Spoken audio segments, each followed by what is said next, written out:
2 Tawarik pasalnya yang ketujuh.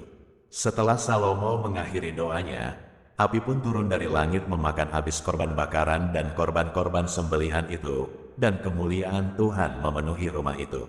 Para imam tidak dapat memasuki rumah Tuhan itu, karena kemuliaan Tuhan memenuhi rumah Tuhan.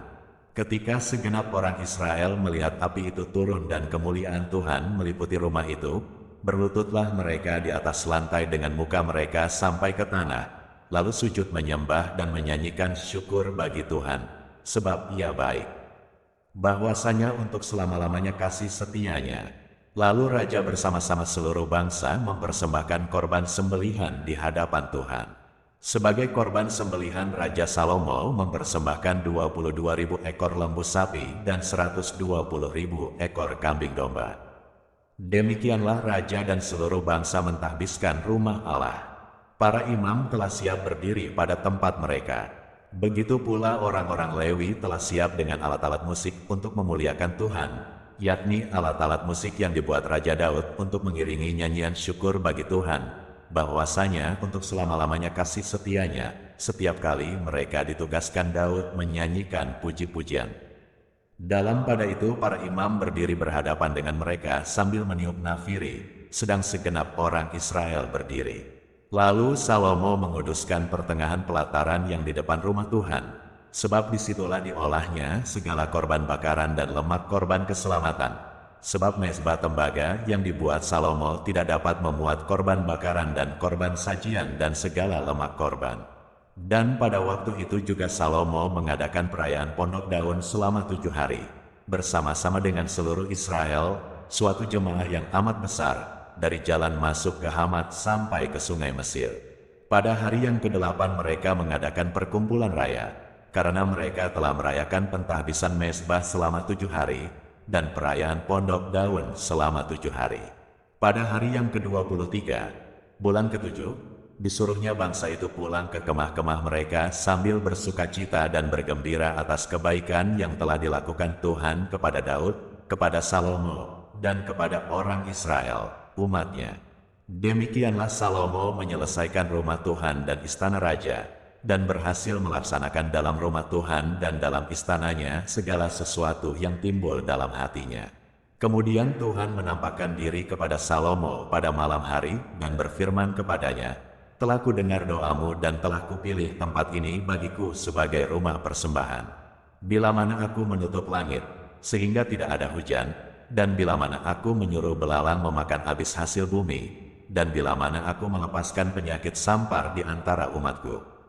Dan umatku, yang atasnya namaku disebut, merendahkan diri, berdoa dan mencari wajahku, lalu berbalik dari jalan-jalannya yang jahat, maka aku akan mendengar dari sorga dan mengampuni dosa mereka, serta memulihkan negeri mereka.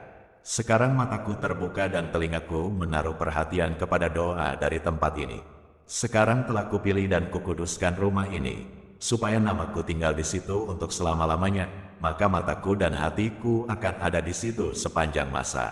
Mengenai engkau, jika engkau hidup di hadapanku sama seperti Daud, ayahmu, dan berbuat sesuai dengan segala yang kuperintahkan kepadamu, dan jika engkau tetap mengikuti segala ketetapan dan peraturanku, maka aku akan meneguhkan tahta kerajaanmu sesuai dengan perjanjian yang telah kuikat dengan Daud, ayahmu, dengan berkata, takkan terputus keturunanmu yang memerintah atas Israel.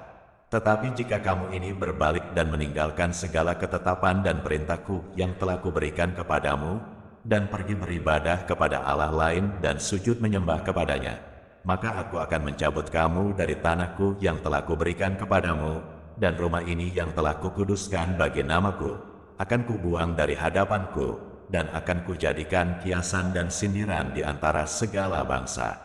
Dan setiap orang yang lewat rumah yang amat ditinggikan ini, akan tertegun dan berkata, apakah sebabnya Tuhan berbuat yang demikian kepada negeri ini dan kepada rumah ini? Maka orang akan berkata, sebab mereka meninggalkan Tuhan, Allah nenek moyang mereka, yang membawa mereka keluar dari tanah Mesir, dan sebab mereka berpegang pada Allah lain dan sujud menyembah kepadanya dan beribadah kepadanya. Itulah sebabnya ia mendatangkan segala malapetaka ini ke atas mereka. 2 Tawarik pasalnya yang ke-8. Setelah lewat 20 tahun selesailah Salomo mendirikan rumah Tuhan dan istananya sendiri. Maka Salomo memperkuat kota-kota yang diberikan Huram kepadanya, dan menyuruh orang Israel menetap di sana. Lalu Salomo pergi ke Hamat Zoba dan menaklukkannya. Kemudian ia memperkuat Tadmor di padang gurun dan semua kota perbekalan yang didirikannya di Hamat. Ia memperkuat juga Bet-horon Hulu dan Bet-horon Hilir menjadi kota kubu yang bertembok, berpintu, gerbang dan berpalang, dan juga Baalat dan segala kota perbekalan kepunyaan Salomo, segala kota tempat kereta, kota-kota tempat orang berkuda dan apa saja yang Salomo ingin mendirikannya di Yerusalem, atau di Gunung Libanon, atau di segenap negeri kekuasaannya. Semua orang yang masih tinggal dari orang Het, orang Amori, orang Feris, orang Hewi dan orang Yebus, yang tidak termasuk orang Israel, yakni keturunan bangsa-bangsa yang masih tinggal di negeri itu dan yang tidak dibinasakan oleh orang Israel, merekalah yang dikerahkan Salomo untuk menjadi orang Rodi. Demikianlah mereka sampai hari ini.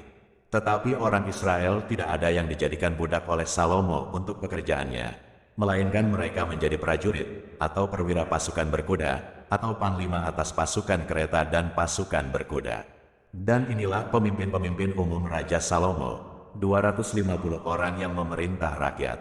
Dan Salomo memindahkan anak Fir'aun dari kota Daud ke rumah yang didirikannya baginya, karena katanya, tidak boleh seorang istriku tinggal dalam istana Daud, Raja Israel, karena tempat-tempat yang telah dimasuki tabut Tuhan adalah kudus. Lalu Salomo mempersembahkan korban-korban bakaran bagi Tuhan di atas mezbah Tuhan yang didirikannya di depan balai bait suci, sesuai dengan apa yang menurut perintah Musa ditetapkan sebagai korban untuk setiap hari, yakni pada hari-hari Sabat, pada bulan-bulan baru, dan 3 kali setahun pada hari-hari raya, pada hari raya roti tidak beragi, pada hari raya 7 minggu, dan pada hari raya pondok daun.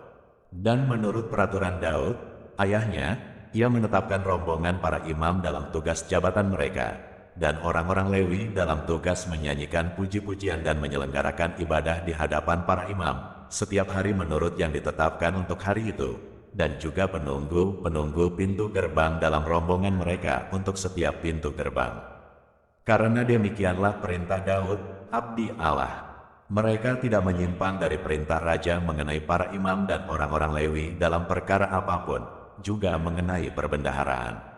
Maka terlaksanalah segala pekerjaan Salomo, dari hari dasar rumah Tuhan diletakkan sampai kepada hari rumah itu selesai. Dengan demikian selesailah sudah rumah Tuhan. Kemudian Salomo pergi ke Ezion Geber dan ke Elot, yang letaknya di tepi laut, di tanah Edom. Dengan perantaraan anak buahnya Huram mengirim kapal-kapal kepadanya dan anak buah yang tahu tentang laut. Bersama-sama anak buah Salomo mereka sampai ke Ofir dan dari sana mereka mengambil 450 talenta emas yang mereka bawa kepada Raja Salomo. 2 Tawarik pasalnya yang ke-9. Ketika Ratu Negeri Sheba mendengar kabar tentang Salomo, maka dengan pasukan pengiring yang sangat besar dan dengan unta-unta yang membawa rempah-rempah, banyak emas dan batu permata yang mahal-mahal, datanglah ia ke Yerusalem hendak menguji Salomo dengan teka-teki. Setelah ia sampai kepada Salomo, dipercakapkannyalah segala yang ada dalam hatinya dengan dia. Dan Salomo menjawab segala pertanyaan ratu itu. Bagi Salomo tidak ada yang tersembunyi, yang tidak dapat dijawabnya untuk ratu itu. Ketika Ratu Negeri Sheba melihat hikmat Salomo dan rumah yang telah didirikannya, makanan di mejanya, cara duduk pegawai-pegawainya, cara pelayan-pelayannya melayani dan berpakaian, juru-juru minumannya dan pakaian mereka, dan korban bakaran yang biasa dipersembahkannya di rumah Tuhan, maka tercenganglah ratu itu. Dan ia berkata kepada raja, "Benar juga kabar yang kudengar di negeriku tentang engkau dan tentang hikmatmu, tetapi aku tidak percaya perkataan-perkataan mereka sampai aku datang dan melihatnya dengan mataku sendiri. Sungguh, setengah dari hikmatmu yang besar itu belum diberitahukan kepadaku. Engkau melebihi kabar yang kudengar. Berbahagialah orang-orangmu, dan berbahagialah para pegawaimu ini yang selalu melayani engkau dan menyaksikan hikmatmu. Terpujilah Tuhan, Allahmu, yang telah berkenan kepadamu sedemikian, hingga ia mendudukkan engkau di atas tahtanya sebagai raja untuk Tuhan, Allahmu. Karena Allahmu mengasihi orang Israel, maka Ia menetapkan mereka untuk selama-lamanya dan menjadikan engkau raja atas mereka untuk melakukan keadilan dan kebenaran. Lalu diberikan kepada raja 120 talenta emas, dan sangat banyak rempah-rempah dan batu permata yang mahal-mahal. Tidak pernah lagi ada rempah-rempah seperti yang diberikan ratu negeri Sheba kepada Raja Salomo itu. Lagi pula hamba-hamba Huram dan hamba-hamba Salomo yang membawa emas dari Ofir, membawa juga kayu cendana dan batu permata yang mahal-mahal.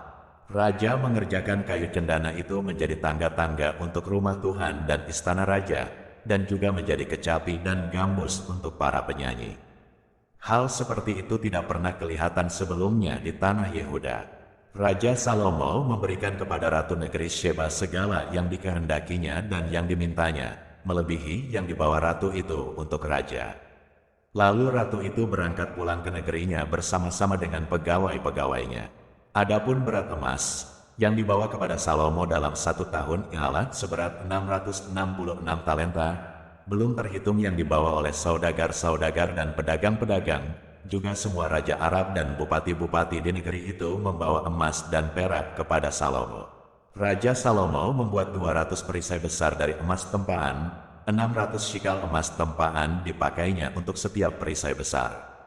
Ia membuat juga 300 perisai kecil dari emas tempaan, 300 shikal emas dipakainya untuk setiap perisai kecil.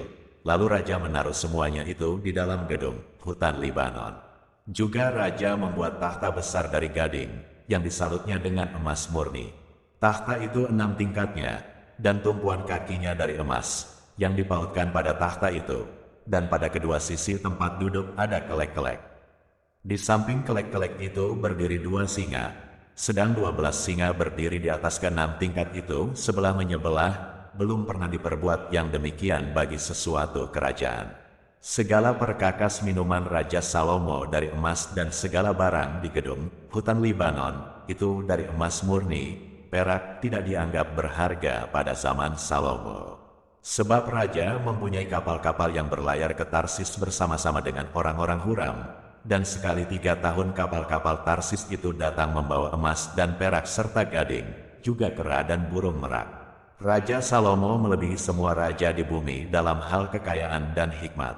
Semua raja di bumi berikhtiar menghadap Salomo untuk menyaksikan hikmat yang telah ditaruh Allah di dalam hatinya. Mereka datang masing-masing membawa persembahannya, yakni barang-barang perak dan barang-barang emas, pakaian, senjata, rempah-rempah, kuda dan bagal, dan begitulah tahun demi tahun. Salomo mempunyai juga 4.000 kandang untuk kuda-kudanya dan kereta-keretanya dan 12.000 orang berkuda, yang ditempatkan dalam kota-kota kereta dan dekat raja di Yerusalem. Dan ia memerintah atas semua raja mulai dari sungai Efrat sampai negeri orang Filistin dan sampai ke tapal batas Mesir. Raja membuat banyaknya perak di Yerusalem sama seperti batu, dan banyaknya pohon kayu aras sama seperti pohon ara yang tumbuh di daerah bukit. Kuda untuk Salomo didatangkan dari Misraim dan dari segala negeri.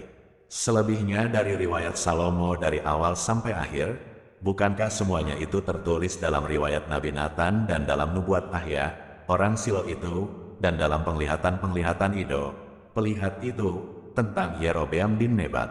Salomo memerintah di Yerusalem atas seluruh Israel 40 tahun lamanya. Kemudian Salomo mendapat perhentian bersama-sama dengan nenek moyangnya, dan ia dikuburkan di kota Daud, ayahnya. Maka Rehabim, anaknya, menjadi raja menggantikan dia.